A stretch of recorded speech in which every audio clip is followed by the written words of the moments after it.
Week 10 of the NFL season is in the books. And we finally have hit 100 wins on the season. A decent week, not what we're looking for. We're looking for flawless.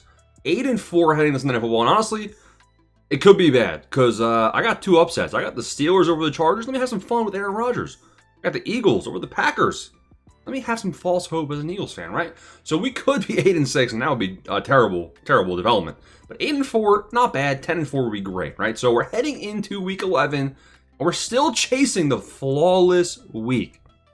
And Thursday, we have a good start because I can safely say I know who will win this game. I'll be saying to yourself, we have two teams playing on Thursday Night Football, the Jets and the Patriots. Both of these teams are coming off wins. The Jets, they're back, baby. New York football. They sold the team, and the Jets still won somehow. I mean, make it make sense. Listen, they had negative passing yards, counting sacks as lost passing yards, heading out of halftime. Embarrassing. Now, Garrett Wilson has a knee injury. He's probably going to be missing some time. It was the same knee that caused him to miss 2 games. He re-injured. He was ruled out. No Garrett Wilson, no problem. Psych, you're trash. You lost. They're 10.5-point dogs here on the road. You see the shirt. I'm not a Patriot. Read. Look closer. Deflatriots. Had this shirt for 7 years. If you know, you know. Deflatriots. We're picking them. And this team looks good, man. Drake May. That's all I got to say. MVP favorite somehow. Wild. But the Patriots win this one and they cover the spread. Commanders and Dolphins. I like the celebration going on, in the Commanders game. Now, I don't know. There wasn't much celebrating to be done from Washington. They got steamrolled by Detroit, a much better team. Jaden Daniels is going to be out. You got Marcus Mariota. Listen, accept reality, Commanders fans. Marcus Mariota is now your quarterback moving forward. You have the Dolphins, who I've said this since the beginning of the year. They're just a troll team, man. They're like the Panthers. And we'll talk about the Panthers here in a second. There's just some teams that they'll win a game, but they suck. Like the Jets. Like the Jets could beat the Patriots. I wouldn't be surprised. I'd be really surprised, but it's any given Sunday. And that's what the Commanders are going to be with Marcus Mariota. I think they're a step above where the Dolphins are, to be completely honest. So I think the Commanders should be favorites heading into this game, but it is in Miami. And the Commanders did just look so bad against the Lions. The Commies are 1.5-point dogs here on the road. Keep in mind, usually they add about 2 to 3 points if you're the home team. So it's truly a toss-up. And that's how I feel. Because the Dolphins, they looked pretty dang good right here. But let's not forget that this same exact Dolphins team is so terrible. This same exact Dolphins team in week number 9. 1 week prior, Thursday Night Football. You got the Shabuzi song playing. They lose 28-6 to Baltimore. And now they just destroy the Buffalo. I'm sick and tired of these troll teams. How am I supposed to make a pick? How am I supposed to make? I'm going to crash out. Miami wouldn't let me down again, right? My brain is telling me to go with Washington, guys. Realistically, just don't bet on this game. For the perfect week, though, we got to choose. I'm going Miami, man.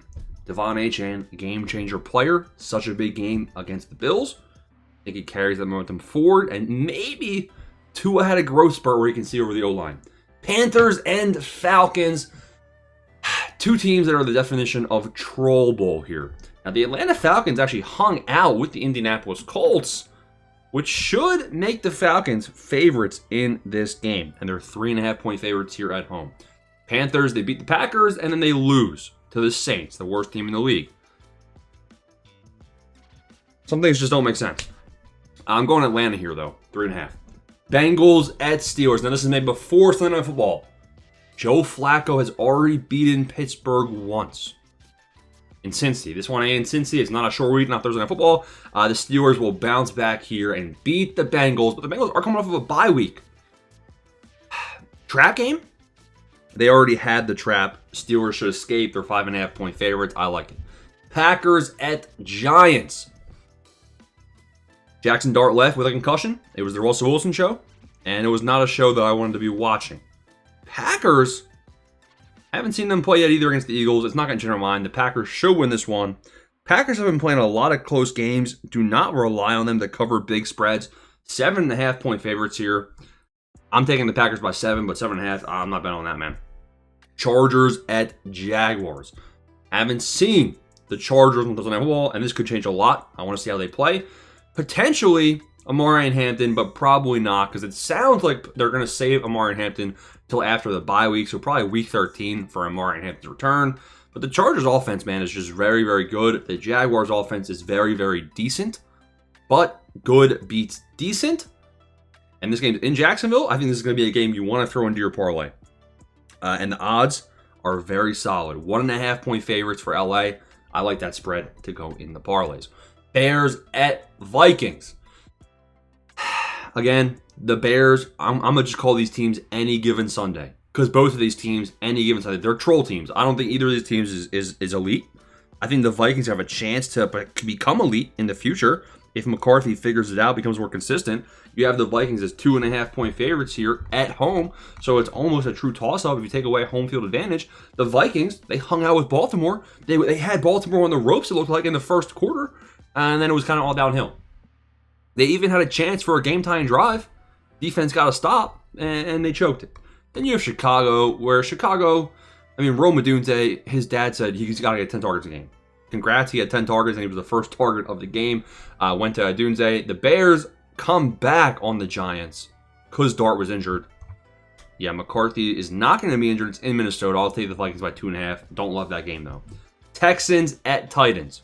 This sounds like a trap as well. Is Stroud back? Is it the Davis Mills show? The Texans just got what I would like to call a Mickey Mouse win. Now, it was hard-earned, but they scored 26-0. It was the score in the fourth quarter, right? So, a fourth quarter Broncos-esque performance from the Texans. They're 7.5 point favorites. That's not a typo. In fact, let's get the glasses back on just to make sure. Yeah, I mean, that is a big spread. I mean, they are probably a 7-point better team. But without CJ Stroud? You tell me you got to trust Scam Ward? I'm going Texans here. But honestly, the spread is a bit big. Buccaneers and Bills. One of the best games so far of week number 11. And this game's going to be close. You know, I would expect Godwin and Bucky Irvin have to come back soon, right? They have to. It's got to be soon. Then you have the Bills. The Bills had an embarrassing loss to Miami, which is going to be good, hopefully. Because if I go ahead and pull up the spread for this game, show me something tight. Show me something where I can make some money. Let me see a 3-point spread. Bills, 5.5 point favorites. And honestly, I like that. I think it's a fair spread, but I think it's a bit too fair. You know, I think the Bills win this game by 6. But I think this game could be close. It could be a blowout. It could be close. It's in Buffalo. All I know is Buffalo wins. 49ers at Cardinals. Jacoby Brissett, what do you do? How do you treat him? Even the 49ers. This game is simple. Honestly, if I look at the spread, the Cardinals are 3-point dogs. If you ask me, first off, is Brock Purdy playing? That's a question we got to know. He might. But the pattern from San Fran in the last 8 weeks has been win-loss, win-loss, win-loss, win-loss. And they lost to the Rams. So what do you follow that up with? A win. So the 49ers, just by simple patterns, have to beat Arizona right here. I'll take that in the parlay. Seahawks at Rams. Big game. Game of the week. Why is this? I haven't seen Sunday Night Football yet, but this Sunday Night Football better be better. The Seahawks and Rams is a huge matchup, man. And honestly, I have no idea what to do here. You know why? Because the Seahawks are the better team. The Seahawks have the better defense. The Seahawks, their offense is playing just as good as the Rams. I would actually give the Rams offense a slightly better nod. So I honestly think just because of Stafford. Stafford is just, Darnold is playing in that same tier as Stafford. But then there's just the common sense where Stafford's up here and Darnold just stays, right? So the one thing this game will come down to is, can the Rams defense generate pressure on Sam Darnold and make him look like a fool? Can the Seahawks defense play like they've been playing the last couple of weeks? You know, DeMarcus Lawrence, 2 touchdowns. Wild. The Cowboys fans are crying. Can the Seahawks defense pressure Stafford? Which quarterback and which O-line can win this matchup for their team? The Rams come into this game 2.5 point favorites here at home. There's not really a home field advantage for Los Angeles. And to be completely honest, I'm going to ride with Los Angeles until they give me a reason not to. When Puka is healthy, when Devontae is getting 2 touchdowns a game, Kyron is healthy, Stafford's healthy, I'm going with the Rams. I've seen Darnold see ghosts before. He might not. It might be a Scamtron type performance where he cashes in the test, but I'm going LA. Ravens and Browns. Baltimore, the win streak will continue here. The Ravens come into this game 8.5-point favorites. That seems steep versus a good defense, but I'm going Ravens by 8.5. Chiefs, Broncos, AFC West, big matchup, man. The Broncos need this win, and they could cement themselves firmly atop their division. It's in Denver. This is screaming low-scoring defensive battle. It is screaming potential upset alert for the Broncos. The Broncos are 3.5-point dogs at home. The Chiefs need this one badly. They are going to do anything they can to win this game. If the Chiefs lose, it's because Mahomes is going to get hurt. Just watch. I'm going Kansas City. Sunday Night Football better be better than Seahawks Rams. Lions Eagles, and I get it. Finally. This could have been the playoff matchup last year. And we have the Lions coming to Philly. Both new offensive coordinators. Both, you can say, are still trying to figure it out. I mean, the Lions offense looked insane in week 10, but the week prior, they looked like trash. The Eagles, they've had some ups, they've had some downs. It's in Philadelphia. The Eagles lose this game, man, they're going to burn the city down. So I'll just say that, especially potentially coming off of a loss because they're not favorited versus the Packers. 1.5-point favorites here for Philly. I got to give you guys my unbiased opinion. I'm going with the Lions. 1.5-point dogs. It's the better bet. Cowboys and Raiders, Monday Night Football. I could care less. I could actually care less. Honestly, I could. The Cowboys are 3-point favorites, though, and that seems like a lot, man. I'm going Cowboys by 3. That is week 11. It's actually a pretty good slate of games.